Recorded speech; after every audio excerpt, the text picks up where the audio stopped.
She would tell people later, the few she ever told, that the soup was already on the stove. That it wasn't charity, wasn't bravery, wasn't anything worth a fuss. That she simply heard a noise and followed it. What she never told anyone was what she saw in his eyes the moment she found him. Not a monster, not a criminal, not the most feared man in the state of Illinois, just a man who expected to die in the snow, and couldn't believe he wasn't. It is 11:47 p.m. on a February night in Chicago, and the wind off Lake Michigan is the kind of cold that doesn't just bite, it decides things. It decides who stays inside and who doesn't. It decides which city this is and who it belongs to. Lori Brown is in her kitchen on the south side, and she cannot sleep. She is 72 years old, small, silver-haired, the kind of woman you might overlook in a grocery line or a church pew, until she turns and looks at you, and you realize immediately that this woman has never once been unsure of herself in her own kitchen, or anywhere else. On the table in front of her sits a letter from First Midwest Bank. Red stamped. Third one this month. 32 years in the Chicago public school system, 32 years of 8th grade English, of granola bars kept in a desk drawer from September to June, of knowing every student's name and which ones came to school without breakfast. And this is what it has come to. A single sheet of paper with a deadline at the top that doesn't care about any of that. Her late husband Gerald's medical bills took the savings first. Then the first mortgage. Then the second. Now the bank wants the house. A pot of vegetable soup simmers on the stove behind her because cooking is the only prayer she knows how to say at midnight. She is staring at the notice. Not reading it, she has memorized it when she hears it. A sound in the alley. Low. Dragging. Deliberate. The sound of someone trying very hard not to make a sound at all. Lori turns off the kitchen light. She moves to the frost-edged window above the sink and peers through the glass into the dark, snow-blurred alley behind her back fence. And she sees him, a large man, silver hair swept back, immaculate even now, a tailored black overcoat over what was once a white dress shirt, soaked dark red at the side, the stains spreading outward into the snow beneath him like something being slowly confessed. One gloved hand is pressed hard against his ribs. The other grips the wooden slat of her fence gate. He is not moving toward anything anymore. He is simply holding on. He is enormous. He is bleeding. He is alone. Any sensible woman calls 911. Any sensible woman deadbolts the door, steps back from the window, and waits for someone else to handle it. Lori Brown puts on her housecoat, laces up her snow boots, and goes outside. She crosses her backyard in the dark and the cold and the sideways driving snow, grabs the man's arm over her shoulder, and says the first words she will ever say to Frank Nitti, the most dangerous man in Illinois, the boss of a crime operation that runs from Bridgeport to the Gold Coast, a man whose name has made city council members cancel vacations and made rival bosses lose sleep. Don't you dare die on my fence. I just painted it. She gets him inside. This is the story of what happened in the next 24 hours, and what that single act of stubborn, inconvenient, completely unreasonable compassion set in motion. On one side of Lori Brown's kitchen table, a 72-year-old retired schoolteacher who teaches Sunday school at Mount Carmel Baptist, keeps African violets on her windowsill, and is 3 months away from losing the house she has lived in for 40 years. On the other side, a man who has ordered buildings demolished, had city council votes redirected with a single phone call, and has not been shown uncomplicated human kindness by anyone, not once, in 30 years. The question isn't whether Frank Nitti is dangerous. The question, the one that will burn beneath every line of what follows, is this: what happens to a man like that when someone like her refuses to look away? To understand the answer, you have to understand who Lori Brown really is. And to understand that, you have to go back before the foreclosure notice, before Gerald's illness, before the soup on the stove. Back to the woman she built herself into, one 32-year morning at a time, in a classroom on the south side of Chicago where nobody gave her anything she didn't earn. She didn't ask him to move to the kitchen table. She just assumed he would, and he did, which said something about both of them that neither would have been able to articulate at the time. He lowered himself into the chair she'd covered with a plastic garbage bag, slowly and with great control, the way a man sits when he has decided that showing pain is not an option regardless of how much of it there is. He set both hands flat on the table. He watched her. Lori didn't watch him back. She was already down the hallway. She returned with a shoebox from under the bathroom sink. The kind of shoebox a sensible person keeps and a sentimental person never throws away. Inside, a brown bottle of antiseptic, a roll of gauze still in its paper wrapper, medical tape, a pair of scissors with the orange plastic handles, a box of non-stick pads she'd bought at Walgreens during Gerald's last year, when the wound care nurse showed her how to change a dressing herself because the home visit copays were eating them alive. She had learned a great deal in Gerald's last year that she'd never wanted to know. She set the box on the table, pulled her chair around to his side, and said, "Coat off." He looked at her for a moment, those eyes gray and still as standing water, and then he shrugged the black overcoat from his shoulders with a careful, one-sided motion that confirmed what she already suspected. The left side was fine. The right side was the problem. Beneath the coat, a suit jacket. Beneath that, a white dress shirt that had been expensive that morning and was evidence now. She helped him ease the jacket off without comment. Then she unbuttoned the shirt from the bottom up, folded it back, and looked at what was there. She didn't flinch. She'd seen worse in ways. Not a gunshot. She'd never seen a gunshot. But she'd seen Gerald's surgical sites. She'd seen the drains. She'd held his hand through things that made a clean bullet wound look almost manageable by comparison. Her hands had learned steadiness the hard way, the way all real steadiness is learned, by having no choice. She opened the antiseptic. She worked. The kitchen was quiet except for three things. The scrape of her chair on the linoleum as she shifted her angle. The low, steady bubble of the soup on the back burner. And outside, always outside on a February night in Chicago, the wind finding every gap in the window frames and reminding the house what it was up against. He said nothing. She said nothing. There was a particular kind of silence between them that was not uncomfortable, or not exactly uncomfortable. It was the silence of two people who were both, in their different ways, used to hard situations and had each independently decided that talking was not required for the work at hand. She pressed a non-stick pad against the wound and taped it with the flat, efficient motions of someone who had been doing careful things with her hands for decades. He didn't move. He didn't make a sound. He simply endured it with a stillness that she recognized, in some distant part of her mind, as the stillness of a man who has trained himself not to react to pain, not suppressed it but genuinely reconfigured his relationship to it. She filed that observation away without comment. While she worked, his eyes moved. He couldn't help it. It was older than habit, it was reflex, the kind built over years of entering rooms where the wrong detail missed meant you didn't leave. His gaze swept the kitchen with the quiet, cataloging efficiency of a man who had walked into 1,000 unfamiliar rooms and made 1,000 rapid calculations. Exits, threats, angles, useful objects. The back door, chain lock, deadbolt, gap under the frame where the cold came through. Window above the sink, could be forced from outside in under 10 seconds if someone knew what they were doing. The block of kitchen knives on the counter. The landline phone mounted on the wall, the kind nobody had anymore, with a long coiled cord. He noted all of it. Then he kept looking and the inventory changed. On the refrigerator door, held up by a magnet shaped like a Chicago skyline. A child's drawing in crayon, the paper gone soft and yellow at the edges, curled inward like it was trying to remember itself. A house.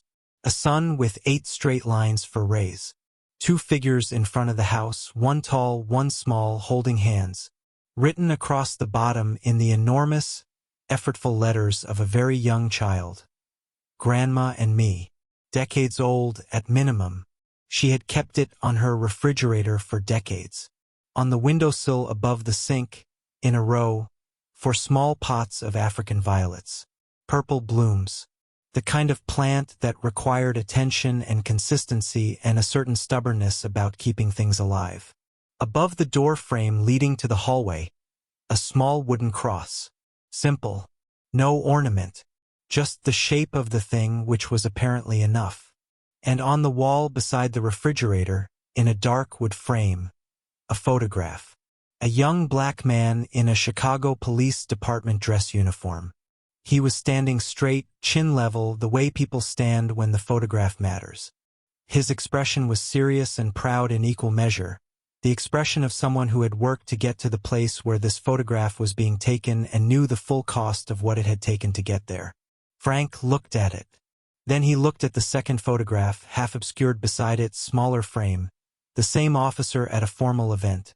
A precinct gala by the look of it, dress uniforms and civilian suits, a hotel ballroom somewhere downtown. The young officer was standing in a loose cluster of people, mid-conversation, not looking at the camera. And standing 3 people to his left, also not looking at the camera, also mid-conversation with someone Frank didn't recognize. Vincent Caruso, Frank's attorney. Frank's attorney of 11 years, who billed $460 an hour and had kept Frank's name out of 4 federal inquiries and a grand jury proceeding. Vincent Caruso, who currently had a very particular file sitting in a locked drawer of his desk in his office on the 41st floor of a building on Michigan Avenue. A file on an undercover Chicago PD detective named Daniel Brown. 22 months.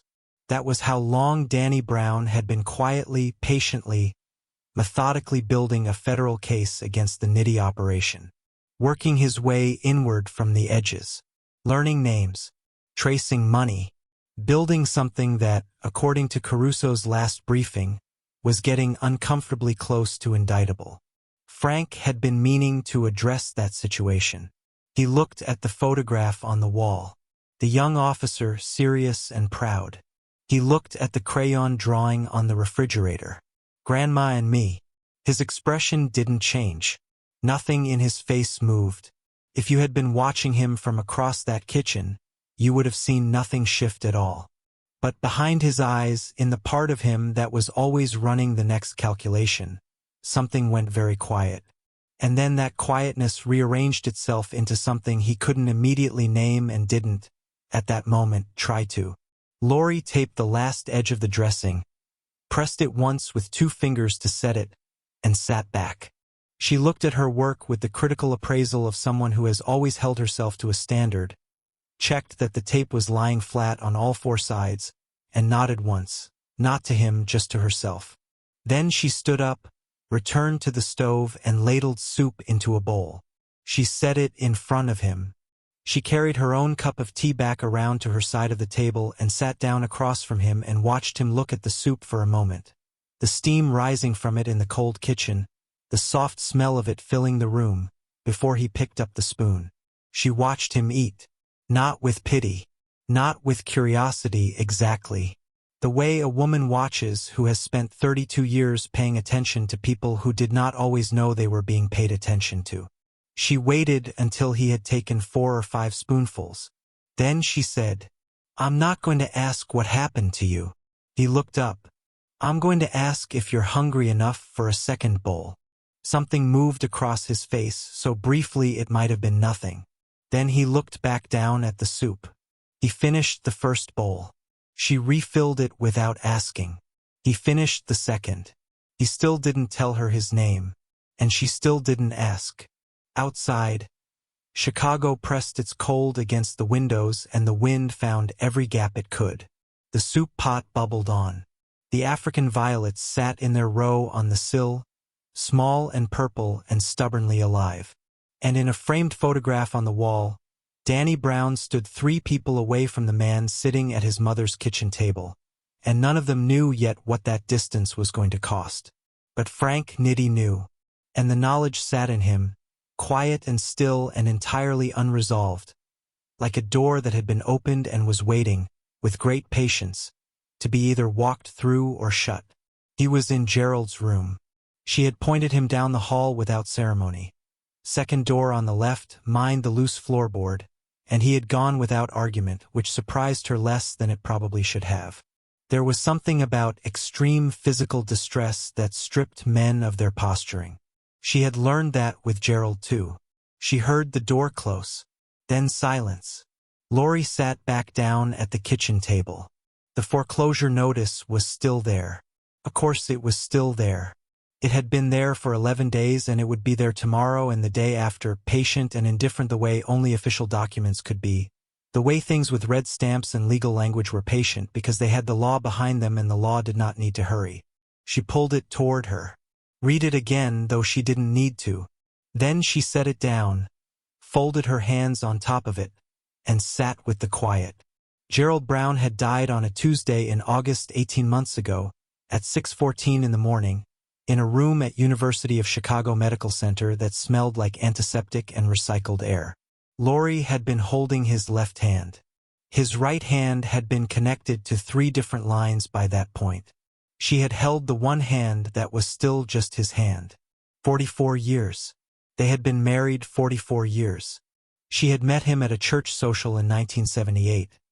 He was 26 and working construction, broad-shouldered and quiet, with a laugh that arrived slowly and then took over the whole room when it came.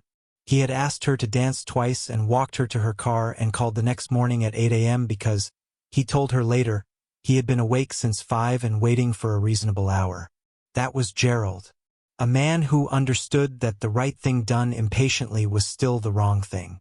They had built a life the way people built lives in those years on the South Side, carefully, without margin for error, with a clear-eyed understanding that nothing was guaranteed and everything required maintenance. He worked construction. She taught. They bought the row house on the street in 1984 for a price that seemed enormous at the time and would seem like nothing now, and they raised Danny and Renee in it, and they paid the mortgage down slowly, year by year, the way you were supposed to. Then Gerald got sick. Colon cancer. Stage 3 at diagnosis because he had been putting off the colonoscopy for 2 years. I feel fine, Lori, I feel perfectly fine. And by the time he stopped feeling fine, it had already made decisions. The treatment was aggressive and expensive and partially covered by insurance in the way that things are partially covered, which is to say, covered until it mattered and then negotiable. The savings went first. Then the line of credit. Then Lori had refinanced once and then 8 months later again, because what else do you do? What else is there to do? Gerald died anyway. She did not regret a dollar of it. She wanted to be clear about that, even in her own private accounting. She would have spent it twice. She would have spent it 10 times. That was not the part that was hard. The part that was hard was the letter from First Midwest Bank that arrived 4 months after the funeral, when she was still moving through days that felt like she was walking through water, and the number at the bottom of the letter was larger than she had fully reckoned with when she'd been signing the refinance papers in a hospital corridor with a notary who'd been kind enough to come to them. She had taught at Harlan Community Academy for 32 years. 8th grade English. The grade everyone agreed was the hardest, old enough to have opinions, young enough to still be forming the ones that would last. She had loved it completely and without reservation, which was the only way she knew how to do things. She knew every student's name, not just the names, the details. Marcus in 3rd period, who read 3 grade levels above but pretended otherwise because smart wasn't safe in his building. Jalen, who came in every Monday smelling like he'd slept in his coat, which he had. Destiny, who wrote with a ferocity that made Lori's chest ache, filling the margins of her papers with observations that had no business coming from a 13-year-old who'd already seen what Destiny had seen. Granola bars in the desk drawer. Every year, September through June. She bought them herself. The school didn't provide them, the budget didn't cover them, nobody asked her to. She just knew which students came to first period without having eaten, and she knew that a person who is hungry cannot learn, and she knew that she could afford a box of granola bars a week, so she bought a box of granola bars a week. 32 years. That was a lot of granola bars. That was a lot of names. She had retired at 68, 2 years before Gerald's diagnosis, because her knees had finally registered a formal complaint and because she had believed reasonably, she still believed reasonably, that her pension and their savings and the nearly paid-off mortgage would be enough. That they had been careful enough. That careful was supposed to count for something. Danny called on Wednesdays when he could, which was not always. He was a good son, she believed that without qualification, but he worked the kind of hours that left a person with very little left over for phone calls. He lived in Pilsen with his wife Carmen, a labor and delivery nurse who Lori liked enormously and worried about in the same breath, because a person could only watch so much of the hardest thing before it changed them. Danny had her eyes. Had Gerald's jaw and Gerald's quietness and Gerald's way of listening to a whole sentence before he responded, which was rarer than people understood. She did not tell him about the second foreclosure notice. Or the third. He had enough. He carried enough already, in ways she understood better than he knew she did. Renee was in Atlanta. Had been for 6 years, a good job, a good apartment, a life that was hers in the complete way that lives sometimes are only possible when you put real distance between yourself and where you started. Lori understood that too. Renee called on Sundays when she remembered, and Lori was always genuinely glad to hear her voice, and the calls were sometimes 20 minutes and sometimes 4, and either way Lori said the same thing at the end. I love you, baby. I'm proud of you. She meant it every time. That was not the complicated part. The complicated part was the Sunday nights after those calls, sitting in this kitchen, in this chair, listening to the house settle around her in the way old houses settled, with small protests, creaks and pops, the language of something that had held a great deal of weight for a long time and was still holding. Lori was not bitter. She examined this in herself with some regularity, the way you checked a wound, honestly, without flinching, because self-deception was a luxury she'd never been able to afford. And the answer was always the same, no. Not bitter. Tired, yes. Tired in the specific and cellular way that came not from laziness but from its opposite, from having given fully and consistently, and without reservation, for so long that the reservoir was simply low. Not empty. She didn't believe it would ever be empty, but low. She had given Gerald everything she had to give him in his last year, and she would do it again, and she was tired from it in a way that 42 years of teaching and raising children and keeping a household and being the person everyone brought their hard things to had not quite managed to produce. Grief was its own particular exhaustion. It didn't announce itself. It just sat in the body like weather. She was tired, and she was 3 months from losing the house. And there was a strange man bleeding in Gerald's bed down the hall, and she had made that choice with her eyes open, and she was sitting at this kitchen table at 20 past midnight not entirely sure what to do next. She decided to check on him. She knocked twice on Gerald's door. Lightly, knuckles barely grazing the wood, and then pushed it open an inch. He was awake. He was sitting upright in the bed, back against the headboard, both hands resting on his thighs, staring at the far wall with the fixed, unblinking attention of a man who was not seeing the wall at all but was looking at something considerably further away. The room was dark. She hadn't left a light on and he hadn't turned one on, and in the gray ambient light from the street outside the curtained window he was very still. She had seen men sit like that before. Gerald, in the weeks after his first diagnosis. Danny, on the night his partner was shot. He'd sat at her kitchen table in almost exactly that posture for 2 hours while she made coffee he didn't drink. There was a particular quality to that stillness. It wasn't peace. It was a man holding himself together by force of will, alone in a room, because that was the only option currently available. She pushed the door open further. "Do you need more gauze?" He looked at her. Those gray eyes, steady and unreadable. "No." She nodded. Started to pull the door back. "Why did you bring me in?" His voice was low. Not soft, there was nothing soft about it, but quiet in the way of someone who had learned long ago that volume was unnecessary when you were the kind of person people listened to regardless. She stopped, considered the question with the genuine attention it deserved, because she had been asked enough questions in her life to know the difference between one that wanted a polished answer and one that wanted the true one. She thought about it. The dark alley, the snow, the shape of him against the fence gate, enormous and immaculate and coming apart at the seams simultaneously. The way he had looked up at her, not with hope, not with relief, but with the raw, unguarded disbelief of a man who had calculated that help was not coming and had made his peace with that calculation, and was now confronted with evidence that the calculation was wrong. "Because it was cold," she said. She pulled the door halfway closed, leaving it open just enough that she'd hear him if he called. Then she walked back down the hall to her kitchen, sat down at the table, and folded her hands over the foreclosure notice again. Outside, Chicago kept being Chicago. The wind kept finding the gaps. And down the hall, in a dead man's room, the most feared man in Illinois sat in the dark with an answer that was so simple it had no defense against it, and felt, though he could not have said why, that something in it had gotten past him. The phone screen read 11% when he typed the text to Sal. "Alive. Offline until morning. Do not move." He sent it. Then he turned the phone face down on his thigh and sat in the dark of Gerald Brown's room and waited to see if Sal was smart enough to follow a simple instruction. Sal was, usually. That was why he was still employed. Frank Nitti. His father had given him the name like a dare, after Chicago's most infamous enforcer, the man who'd kept Capone's empire running on fear and precision. Whether it was a joke or an aspiration, Frank had never been sure. Either way, he'd spent his life making it irrelevant by becoming something larger than the name.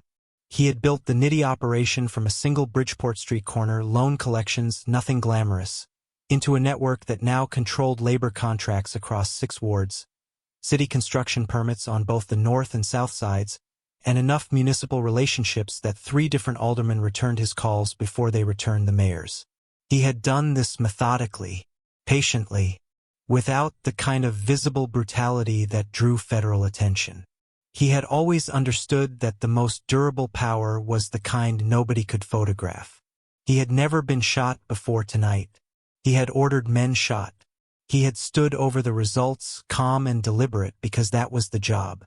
But the DeLuca family Bridgeport rivals he had, in retrospect, underestimated by a precise and nearly fatal margin, had hired outside muscle. Professional. The trap was set at a parking garage off the Eisenhower Expressway at 10:40 p.m. His driver was dead before Frank understood what was happening. Both bodyguards down within seconds. He had walked 6 blocks through a blizzard holding his own side together. 6 blocks. In a tailored overcoat. Bleeding into the snow of the south side until he found an alley and a fence and ran out of forward motion. He thought about the woman. Her hands, steady, unhurried, completely without theater. The soup, which was the best thing he had eaten in longer than he could account for, and he ate at restaurants that required reservations made weeks in advance. The way she had looked at the wound and simply begun addressing it, without flinching, without negotiating, without asking a single question about what she was getting herself into, just helped. He turned the word over. He wasn't sure he had clean access to it anymore. The concept of someone doing something for nothing, with no angle, no positioning, no calculation running underneath. In his world, every gesture had architecture. Every kindness had a cost buried somewhere in the fine print.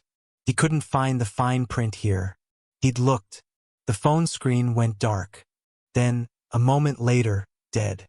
Frank Nitti sat in the dark in a dead man's room in a stranger's house on the south side of Chicago. No signal, no next move, no Sal, no exits he was currently capable of using, and did the only thing left available to him. He waited. For the first time in 20 years, that was all there was. 3:14 a.m. Frank heard them before they stopped, the particular engine idle of 2 heavy vehicles running slow, the way vehicles ran when the people inside them were looking for something specific and didn't want to announce it. No full headlights. Parking lights only, casting the snow-covered street in a dim, procedural glow. He knew that sound. He had given that instruction himself more than once. He was out of the bed and into the hallway in total silence. Bare feet on cold linoleum, coat already on, one hand pressed automatically to his side. He reached Lori's door in 4 steps. She was already sitting up in the dark. Their eyes met across the threshold. He said nothing. He held up one hand, flat, stay, with the kind of authority that had nothing to do with size or weapons and everything to do with a man who had been obeyed in serious situations for 20 years. She stayed. He moved to the front window and looked through the curtain edge with one eye, the way you looked when you couldn't afford to move the curtain. 2 SUVs, parked offset on opposite sides of the street. For men total, 2 per vehicle, the passenger sides already empty. One man was crossing the street toward the house with his hands loose at his sides and his head slightly down against the snow. Outside muscle. The posture was unmistakable. These weren't police. The knock came, 3 measured raps, not urgent, performing casualness. Behind him, he heard Lori's feet on the floor. He crossed the hallway in 2 steps and caught her wrist in the dark. Don't. His grip was firm, not rough, the grip of a man making a point, not a threat. She looked at his hand on her wrist. Then she looked at him. Then she walked to the door anyway. He didn't follow. He pressed himself flat against the hallway wall, invisible from the door, and listened. The chain rattled. An inch of cold air and yellow porch light entered the hallway. The man's voice was practiced, friendly, concerned, completely manufactured. Sorry to bother you, ma'am. Heard some noise out here. You all right? A pause. Frank held perfectly still. Then Lori Brown's voice, and he had heard that voice redirect him without effort twice already tonight, so he should not have been surprised. But he came through the gap with the flat, unimpressed clarity of a woman who had spent 3 decades managing people who thought they could get something past her. Son, it is 3 in the morning. Whatever you heard was the wind. Now get off my porch before I call the police. Silence. Frank counted the seconds. 1, 2, 3. The man was looking past her into the dark hallway. Frank knew this without seeing it, knew the exact calculation happening behind those eyes right now, the same calculation he would have made. Dark hallway. Small old woman in a housecoat. Nothing moving. Nothing out of place. 4, 5. Yes, ma'am. Sorry to bother you. Footsteps down the porch stairs. The SUVs idled. Frank stayed against the wall and counted. 30 seconds. A minute. The engines didn't move. They were sitting out there running the same calculation, looking at the house, deciding. Another minute. Then the engines pulled away, slow, unhurried, the way they'd arrived. Lori closed the door. The deadbolt slid home with a clean, solid click. She turned around. Frank was standing 10 feet behind her in the hallway, absolutely still, watching her. She looked at him for a moment. Whatever she saw in his expression, and he had no idea what was visible, he had very little practice being visible. She apparently found sufficient because she simply said, "Go back to bed." Then she walked past him toward the kitchen to put the kettle on, as though what had just happened was a minor inconvenience, roughly equivalent to a late delivery or a misdirected piece of mail. Frank stood in the dark hallway alone. Outside, the street was empty again. The snow kept falling. Chicago kept being indifferent. He went back to bed. 5:20 a.m. The house was completely still. Frank sat at Lori's kitchen table in the gray pre-dawn light, coat buttoned, wound rewrapped with the last of the gauze, waiting for Sal. His phone was dead and useless in his coat pocket, but Sal didn't need instructions. He needed only the absence of a signal and time, and the good sense God gave him to put both together correctly.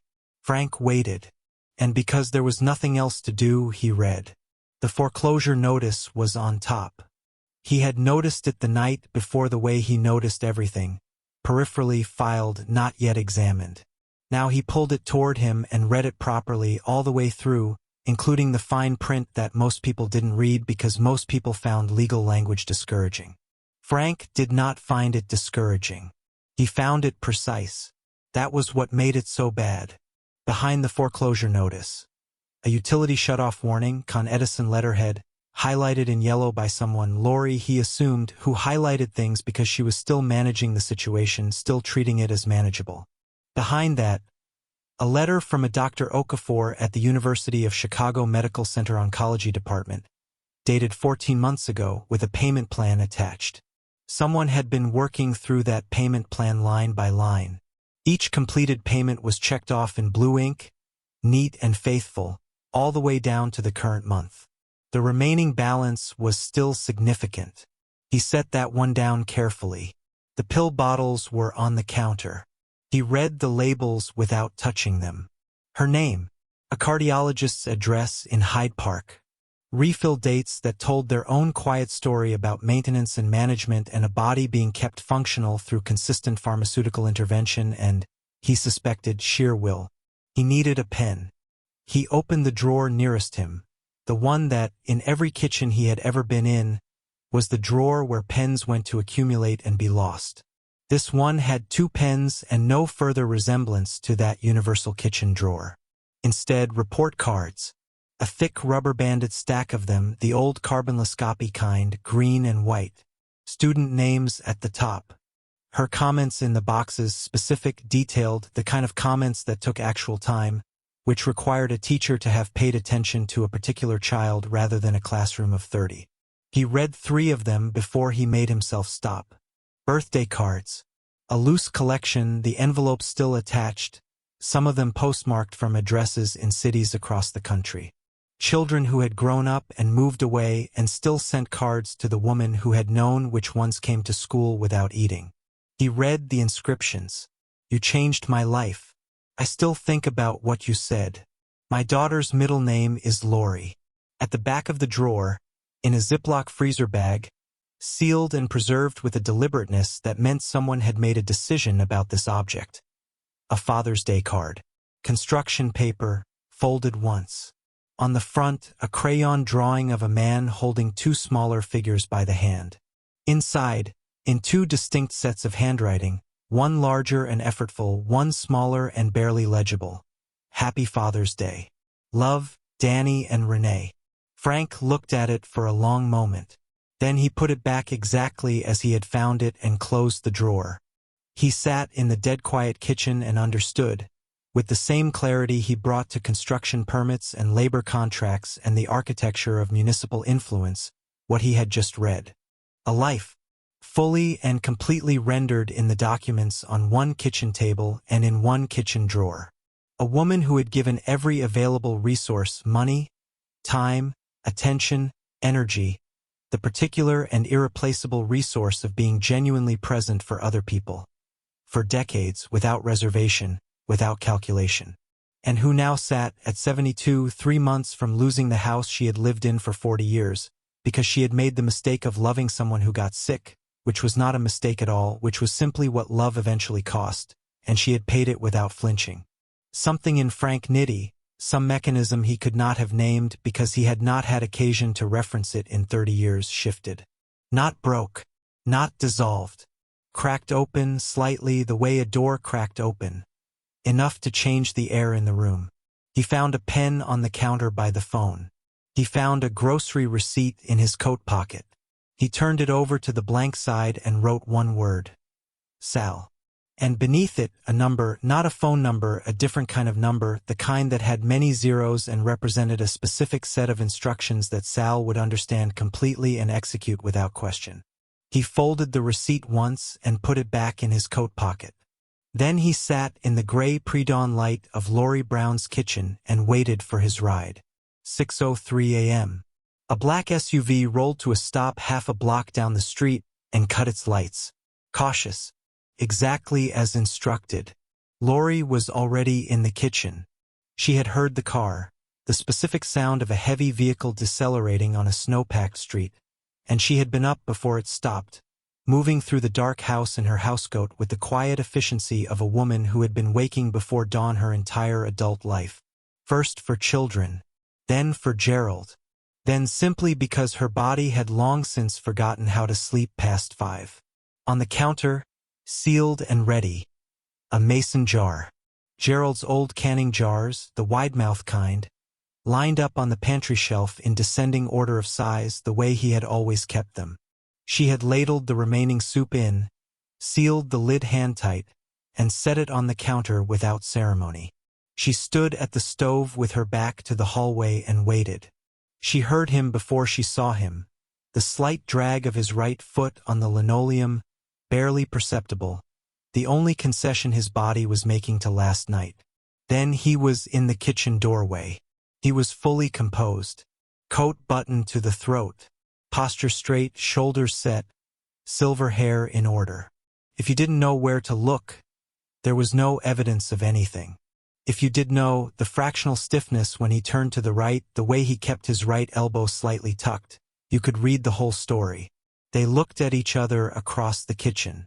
She did not ask his name. He did not offer it. That was not what this moment was. She picked up the mason jar from the counter and held it out to him. "Eat it while it's hot."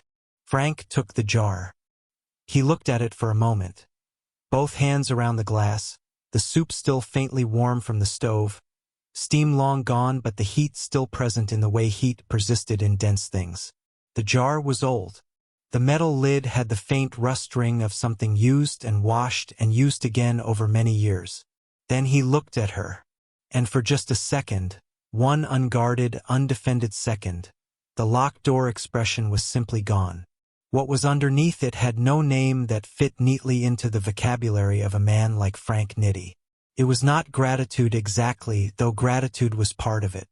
It was something older and less categorized.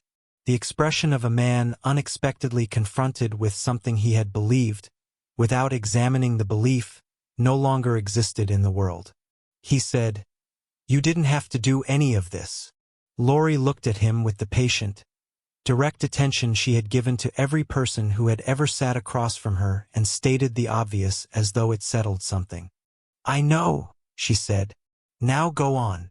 He walked to the front door, opened it. The cold rushed in immediately, Lake Michigan cold, the kind with intention, and filled the hallway in seconds. He stepped out onto the porch without hesitating, the mason jar held carefully in one hand, and walked down the front path toward the idling car. He did not look back. In the driver's seat, Sal watched his boss cross the snow-covered sidewalk. He had worked for Frank Nitti for 9 years. He had seen him walk out of courtrooms, out of burning buildings, out of rooms where men had just been told things that ended careers. He knew every version of the man's posture. He watched Frank's jaw tighten, the specific, almost imperceptible tightening that happened, in Sal's experience, precisely never, and he had the profound good sense to say absolutely nothing when Frank opened the door and got in. The car pulled away from the curb without a word spoken. Lori closed the front door. The deadbolt slid home. The cold retreated. The house settled back into its own quiet around her. The familiar creaks and silences of 40 years of the same walls, the same floors, the same hallway where she had stood in her housecoat more mornings than she could count. She stood there for a moment.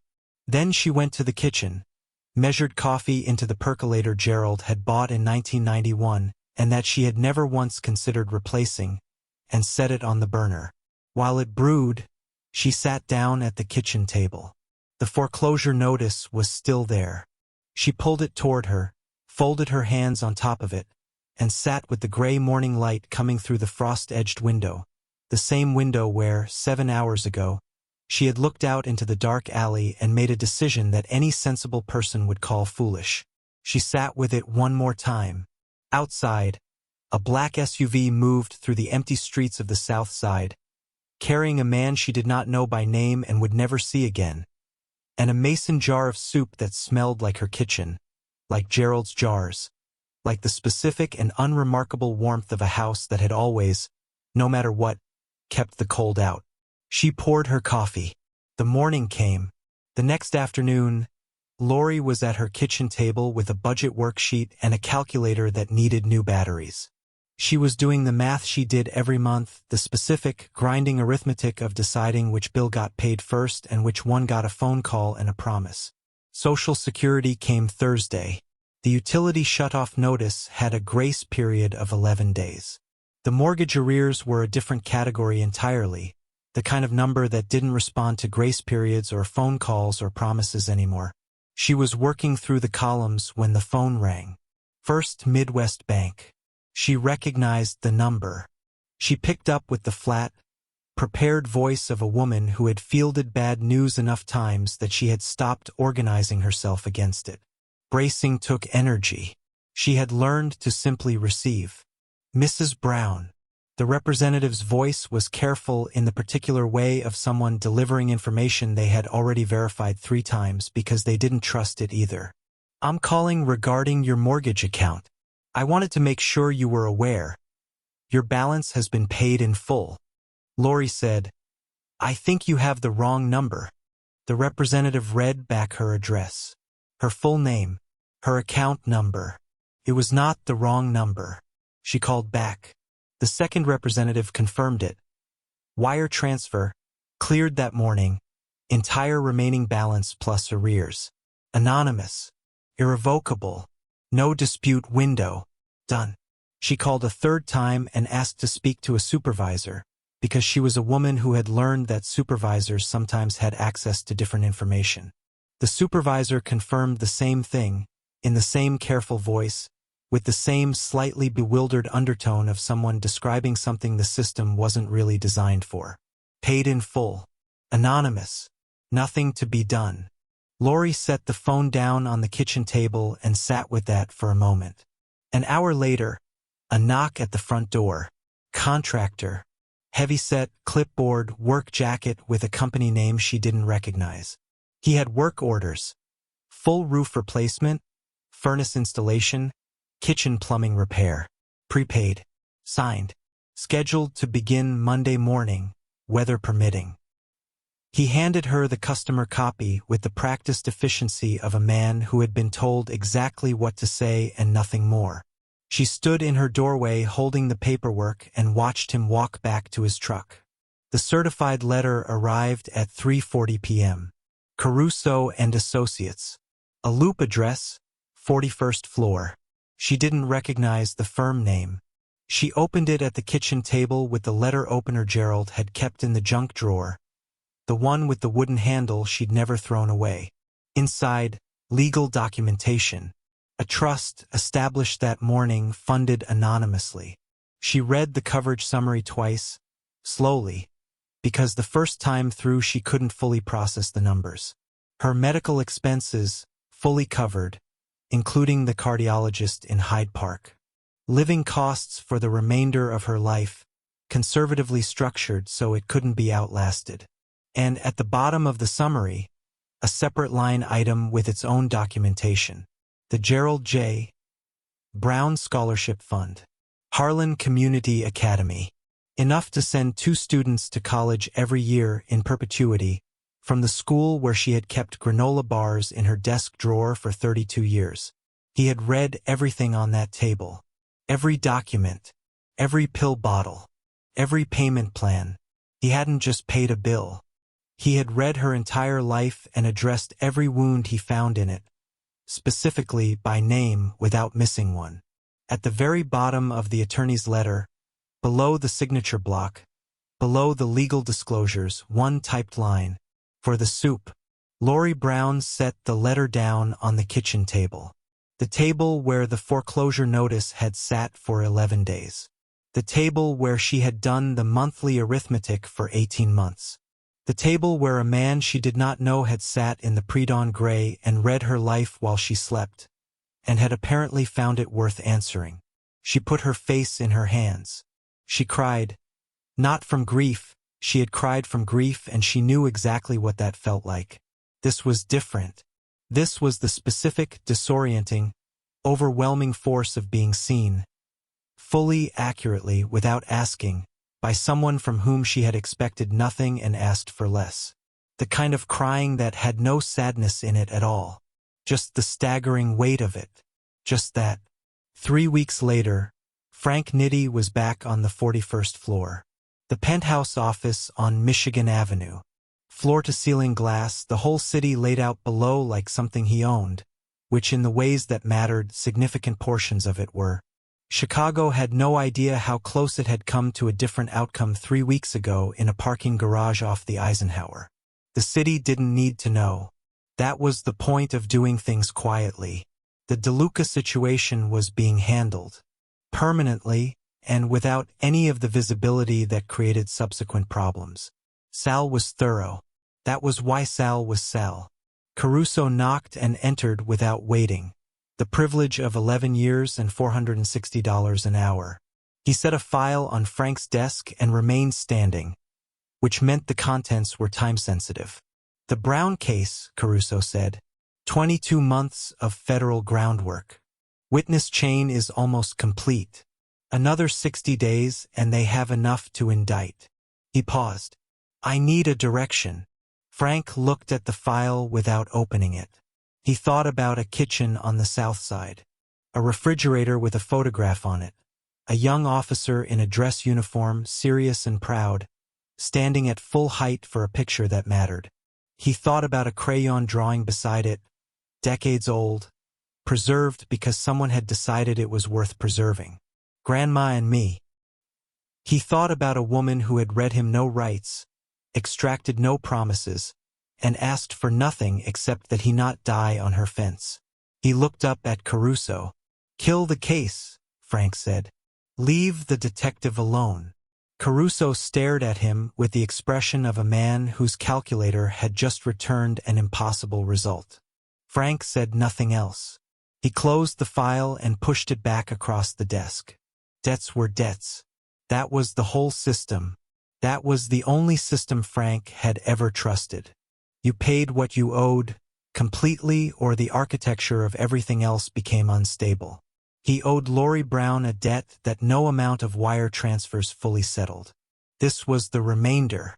Danny Brown spent 4 months trying to understand what had happened to his case. The witnesses recanted, not all at once, which would have been suspicious, but in a staggered sequence that looked almost organic. Documents went missing from a federal archive in a way that the subsequent investigation attributed to a filing error. The federal pipeline simply ran dry, the way pipelines sometimes did when the pressure behind them quietly disappeared. He never found the explanation. He would look for it on and off for years, pulling the thread when something reminded him of it, finding nothing, putting it back down. It would remain the one case in his career that simply stopped making sense, and he would carry that incomprehension the way detectives carried their unsolved things. Not easily, but without a choice. He never knew that the answer was sitting in his mother's kitchen in a mason jar. On Tuesday and Thursday mornings, Lori Brown volunteered at Mount Carmel Baptist. She had always volunteered. It was not a new thing, it was simply better resourced now. The community food pantry in the church basement had run on donations and goodwill and chronic underfunding for 11 years. Now it ran on the trust, quietly, without explanation, and the shelves stayed full from one week to the next in a way they never quite had before. Some of those shelves fed families from the same blocks as Harlan Community Academy. Some of the children who came through with their parents on Saturday mornings were the age of students she had taught. She didn't say anything about that. She just made sure the shelves stayed full. Miss Patrice from next door noticed the roofers on a Tuesday and came over that afternoon with the direct, unapologetic curiosity of a woman who had lived next door to Lori for 19 years and considered that tenure sufficient license to ask anything. Lori Brown, she said, standing at the kitchen door with her coat still on. How did you pay off this house? Lori stirred her coffee. She considered the question with the same genuine attention she gave to everything. Then she smiled. The slow, full smile that Gerald had always said could redirect a whole room, and said, "The Lord provides in unexpected ways." Miss Patrice looked at her for a long moment with the expression of a woman who was not entirely satisfied with that answer but recognized a closed door when she saw one. She stayed for coffee anyway. That evening, Lori sat at her kitchen table. The same table, the same chair, the same window with the frost at its edges and the south side winter pressing against the glass. But the foreclosure notice was gone. Shredded 3 weeks ago, fed into the little crosscut shredder Danny had given her for Christmas 2 years ago, gone into the recycling and out of her life. In its place on the table, a small plastic pot with an African violet in it, purple bloom, dark green leaves, the particular unassuming resilience of a plant that asked for very little and returned more than you expected. She had bought it at the dollar store on 87th Street the morning after the phone call from the bank, because the table had needed something living on it that wasn't a bill. She watered it now, a small measured pour from the plastic cup she kept on the windowsill, and set it back in the center of the table. Outside, Chicago was still Chicago, still cold, still vast and indifferent and beautiful in the specific way of cities that have seen everything and forgotten most of it. Somewhere on the 41st floor of a Michigan Avenue building, a man she had never learned the name of was back in his world, and his world was nothing like hers, and the distance between them had returned to its natural and permanent size. But in this kitchen, on this block, in this house that was hers again, something had been quietly, permanently made right. Not fixed exactly, not restored to some prior condition. Made right in the specific way that only unexpected grace could make things right. By arriving without warning, from an impossible direction, in a mason jar. She never told a soul. Some miracles, Lori Brown had always believed, were between you and God. This one, she decided, could stay between her, God, and whoever it was that liked her soup.